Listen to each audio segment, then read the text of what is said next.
out of a laser gun. And then we immediately split that laser beam into two beams. One of the beams, called the reference beam, makes its way and eventually hits the sensitive holographic plate, or film.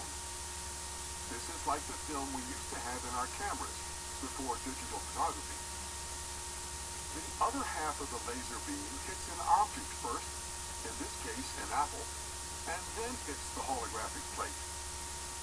When these two parts of the original laser beam come back together at the holographic plate, they interfere with each other just like the waves did in our double slit experiment, and they form an interference pattern on the holographic plate.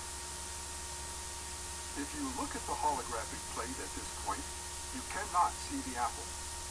All you can see is the interference pattern, which looks like a bunch of waves. This is step one of creating a hologram.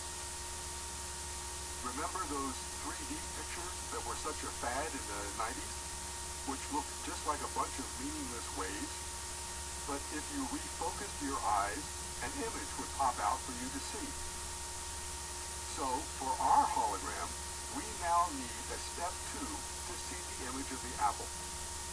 In step two, we focus another laser beam on the holographic plate where our apple sits in wave form, and if we get just the right angle, out pops the apple, looking very real and very solid.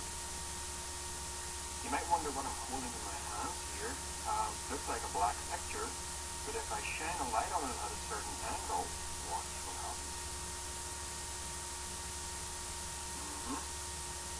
It's a picture, it's a hologram. Now this isn't one of those cheapskate holograms, this is the real deal. Watch what happens when I turn it. We have genuine three-dimensionality there. Okay? There's no denying that. In fact, one of the things that the camera doesn't really pick up is that the image actually comes right out of the picture to the human eye. I mean, if I take my finger here, in terms of my depth perception, that's as if I'm touching snow, and yet I can move that far back into it.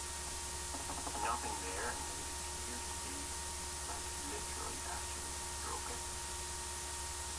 There's no denying that there's real three-dimensionality there. This is a particularly good one because it's got these big notchers, and I try to move it a little closer, get you a real good look inside the mouth here. You can see very, very clearly. If you look at the teeth in relation to the tongue behind it, there's genuine movement here. You are actually getting to see behind things. So that's the wonders of the hologram. And yet there it is. It's in a completely two-dimensional space. It doesn't really exist